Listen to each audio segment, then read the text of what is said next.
सुप्रभात प्यारे बच्चों। आज हम हिंदी भाषा माधुरी की पुस्तक से पाठ 12 वृक्ष हमारे मित्र का अध्ययन करेंगे। इस पाठ से हमें वृक्षों का हमारे जीवन में क्या महत्व है यह जानेंगे। वृक्ष हमारे लिए बहुत महत्वपूर्ण है क्योंकि वृक्षों से हमें बहुत कुछ मिलता है।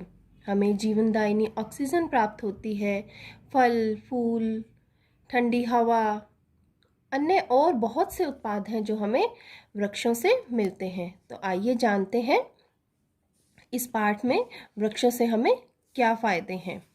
यह पाठ वृक्षों से संबंधित है। इस पाठ में यह बताने का प्रयत्न किया गया है कि वृक्षों का हमारे जीवन में क्या महत्व है। वृक्ष उसी पर्यावरण का अभिन्न अंग है जिसका मनुष्य। वृक्षों की हानि होने से मनुष्य के लिए पर्यावरण प्रतिकूल हो सकता है, अतः इनकी सुरक्षा हमारा कर्तव्य है। वृक्ष हमारे लिए बहुत उपयोगी हैं। उनसे हमें फल, फूल, इमारती लकड़ी और ईंधन मिलता है। वृक्षों की लकड़ी दिया सिलाई से लेकर खिड़की, दरवाजे आदि बनाने के काम आती है। दिया सिलाई यानी माचिस और खिड़की, दरवाजे। देखो आपके आसपास का भी जितना भी सामान है लकड़ी से बना हुआ, वो लकड़ी कहाँ से मिलती है हमें? पेड़ों से। आपकी कक्षा की कुर्सियाँ, मेजें, श्यामपट्ट आदि लकड़ी से ही बनते हैं। गर्मी में वृक्षों की शीतल छाया हमें बहुत अच्छी लगती है। गर्मी में देखो जब हम रास्ते में चलते हैं और बहुत तेज़ गर्मी लगती है और जैसे कोई पेड़ की ठंडी छाया आती है तो हमारा मन ही नहीं करता कि उस छाया को छोड़कर हम आगे बढ़ें। मनुष्य और पशु पक्षी वृक्षों की छाया में विश्राम करते हैं। विश्राम मतलब ठहरते हैं, आराम करते हैं। वृक्षों के ऊपर लाखों करोड़ों पक्षी घोंसले बनाकर रहते हैं। यानी जो वृक्ष हैं, पेड़ हैं, वो किनके रहने का स्थान है? पक्षियों के भी। वनों में असंख्य जानवर निवास करते हैं। असंख्य मतलब अनगिनत जानवर कहाँ निवास करते हैं? वनों में, जंगलों में। वृक्ष हमें भोजन देते हैं। हमें अपना भोजन वृक्षों से ही प्राप्त होता है। हम जिन पशुओं से दूध और मांस प्राप्त करते हैं वे सब भी अपना भोजन वृक्षों से ही प्राप्त करते हैं। देखो ये एक सर्कल है। जैसे हम गाय से दूध प्राप्त करते हैं, लेकिन गाय क्या खाती है? चारा खाती है, घास खाती है। तो वो कहाँ निर्भर हो गई? पेड़ पौधों पर, वृक्षों पर। इस प्रकार सभी जीवधारी यानी जिनमें जीवन है, भोजन के लिए पेड़ पौधों पर निर्भर है। कोई प्रत्यक्ष रूप से है और कोई अप्रत्यक्ष रूप से है। वृक्षों की पत्तियां पशुओं के चारे और खाद के काम आती हैं। वृक्ष वायु को शुद्ध करते हैं। वृक्षों की हरी पत्तियां वायु को विषैले गैसों से मुक्त करती हैं। अब जो वृक्ष होते हैं वो किसको शुद्ध करते हैं? वायु को। और वृक्षों की जो हरी पत्तियां होती हैं वो वायु को विषैले गैसों से मुक्त, विषैले मतलब जहरीली जो गैसें होती हैं उनसे मुक्त कराती है। जो हरी पत्तियां होती हैं, देखो जहाँ पेड़ अधिक होते हैं, हम किसी पार्क में जाते हैं तो हमें ठंडी ठंडी हवा का एहसास होता है।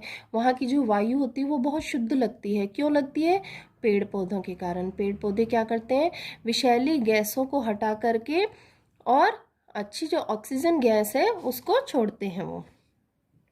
वृक्ष जल बरसाने में भी सहायता करते हैं। जहाँ घने वन होते हैं वहाँ वर्षा भी अधिक होती है। तो जहाँ जंगल होते हैं, जहाँ हरियाली होती है, पेड़ पौधे अधिक होते हैं, वहाँ वर्षा भी अधिक होती है। वृक्ष भूमि के कटाव को भी रोकते हैं। कटाव यानी देखो जैसे मरुस्थल है, जहाँ रेगिस्तान है, वहाँ क्या होता है? तेज हवाएं चलती हैं तो मिट्टी भी उड़ती है साथ साथ। लेकिन अगर वृक्ष लगे होंगे तो वृक्ष की जड़ें क्या होती हैं? वो मिट्टी को बांध लेती हैं और उसको उड़ने से रोकती है वे पानी के बहाव को कम कर देते हैं। और यही पानी के साथ है कि पानी अगर तेज गति से बहेगा, लेकिन जहाँ वृक्ष होंगे वो मिट्टी को बांध के रखते हैं, तो वो मिट्टी को भी नहीं बहने देते और पानी के बहाव को भी क्या करते हैं, कम कर देते हैं। वृक्षों की जड़ें मिट्टी को बांधे रखती हैं, इससे मिट्टी का कटाव कम हो जाता है। कभी कभी आपने गमलों में भी देखा होगा, जब हम गमले से पौधा बाहर निकालते हैं तो पूरी की पूरी मिट्टी साथ में आ जाती है, उसकी जड़ें जो होती हैं वो मिट्टी को बांध के रखती हैं। वृक्षों के कारण वर्षा की तेज बूंदें जमीन पर सीधी नहीं गिरती। अब देखो, जहाँ पेड़ होंगे तो पहले पानी कहाँ गिरेगा, पेड़ के ऊपर, फिर वो पेड़ के ऊपर से धीरे धीरे धरती तक आता है, तो सीधा मिट्टी पे नहीं गिरा। अगर प्रेशर से मिट्टी पे गिरेगा तो मिट्टी भी क्या है, पानी के साथ बहती जाएगी। लेकिन अगर पेड़ होंगे तो पानी, वर्षा का पानी सीधा जमीन पे नहीं गिरेगा और इससे भी मिट्टी का कटाव कम होता है। नंगी जमीन पर तेज वर्षा बहुत हानि पहुंचाती है। देखो, जमीन पे अगर कोई पेड़ पौधे नहीं है और वहाँ बहुत तेज पानी गिरेगा तो क्या होगा, वो मिट्टी भी उसके साथ बहती जाएगी। वन आंधी तूफान और बाढ़ की गति को कम कर देते हैं, इससे अधिक हानि नहीं हो पाती है। बहुत समय पहले हमारे देश में वनों की भरमार थी। अब बहुत समय पहले हमारे देश में बहुत वन थे, लेकिन जैसे जैसे देश की आबादी बढ़ी, हमारी वन संपदा नष्ट होती चली गई। वन संपदा कैसे नष्ट हुई कि जैसे जैसे देखो, आबादी मतलब जनसंख्या बढ़ती गई, तो लोगों को रहने के लिए क्या चाहिए, घर। घर बनाने के लिए क्या चाहिए, जमीन। तो लोगों ने क्या किया, पेड़ों को काटना शुरू कर दिया। जो खेत खलिहान थे वो लोगों ने बेच दिए और वहाँ पर क्या बन गई, कॉलोनियाँ बन गई नई नई। आपने भी देखा होगा, जब आप ट्रेन में, बस में सफ़र करते हैं बाहर, तो कभी देखा होगा कि पहले जो ज़मीन खाली होती थी, आज वहाँ बहुत सारे घर बन गए हैं। और जो नई कॉलोनियाँ हैं, कभी आप अपने घर में बड़ों से पूछो तो वो पहले खुली खाली ज़मीन होती थी और आज वहाँ बहुत से घर बन गए हैं। तो घर तो बन गए, लेकिन उससे क्या हुआ, जो वन भूमि थी, जो पेड़ पौधों के लिए जगह थी, वो खत्म हो गई। लोगों को बसाने के लिए नई बस्तियां बनाने की जरूरत हुई। बस्तियों को बनाने के लिए जंगल काटने पड़े। जंगल आज भी काटे जा रहे हैं। डर है कि एक दिन कहीं सारे वन ही न समाप्त हो जाए। अगर इसी तरह से जनसंख्या बढ़ती जाएगी और जो वन भूमि है वो क्या है, धीरे धीरे खत्म होती जाएगी। हमारी सरकार का ध्यान इस समस्या की ओर गया है। वनों की कटाई पर सरकार के द्वारा रोक लगा दी गई है। अब सरकार ने क्या किया है, जो वन काटना अपराध है, वनों की कटाई पर क्या है, रोक लगा दी है। ये आप सबको भी मालूम होगा कि हम पेड़ नहीं काट सकते हैं। खाली पड़ी हुई जमीन पर नए नए वृक्ष लगाए जा रहे हैं। और देखो, ये वृक्षारोपण अभियान चलते हैं आजकल बहुत, आपने भी देखा होगा। लोगों को ज़्यादा से ज़्यादा प्रेरित किया जाता है, स्कूलों में, कॉलेज में सरकार प्रोग्राम चलाती है और उस दिन क्या होता है, वृक्ष लगाए जाते हैं।